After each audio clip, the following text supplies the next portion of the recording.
बन गया ना पूरी राधा? पूरी नहीं, ये तो केवल राधा का बाहरी रूप धरा है तुमने। जब पूरी राधा बनोगे तो इस मुस्कुराहट के पीछे प्रेम की पीड़ा के आंसू झलकने लगेंगे।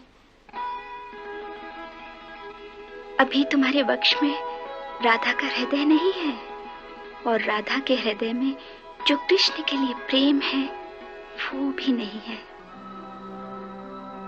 तुम दूर रहो तो मिलन की तड़प होती है, और मिलन हो तो फिर आने वाली जुदाई का डर उस मिलन की मुस्कान में भी पीड़ा भर देता है। वो सब कहाँ है इस नकली राधा में? तुम तो अनादिकाल से निर्मोही हो। तुम मोह के बंधन को नहीं जान सकते। कभी किसी बहेली के जाल में फंसे हुए किसी पंछी को फड़फड़ाते हुए देखा है? बस कृष्ण प्रेम के जाल में फंसी हुई राधा की फड़फड़ाहट भी वैसी ही है। जब इस अवस्था पर पहुंचोगे तो राधा बनोगे।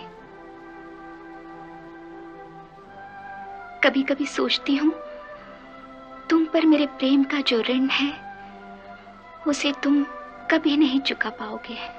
हाँ राधे, तुम ठीक कहती हो। तुम्हारा ये ऋण चुकाना सचमुच अति कठिन है। कठिन नहीं, असंभव है। तुम मेरे चिर ऋणी हो और सदा ऋणी ही रहोगे। वाह, बातों बातों में तुमने हमें अपना चिर ऋणी बना लिया। केवल बातों बातों में नहीं, सचमुच आप हमारे चिर ऋणी हैं।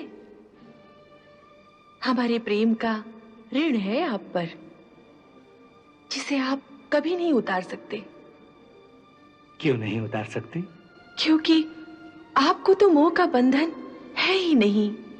ना किसी से मोह करते हो, ना किसी से प्रेम। यदि प्रेम सत्य नहीं तो भक्ति सत्य नहीं, और यदि भक्ति सत्य नहीं तो भगवान भी सत्य नहीं। हाँ राधे, तुम्हारे इस तर्क का हमारे पास कोई उत्तर नहीं। हम हार गए राधे। तो भगवान ने हार मान ली। हाँ, प्रेम के आगे ही तो भगवान हारते हैं। इसीलिए सदा भक्त की ही जीत होती है। तो बस सिद्ध हो गया, आप हमारे प्रेम के ऋणी हैं और सदा रहेंगे।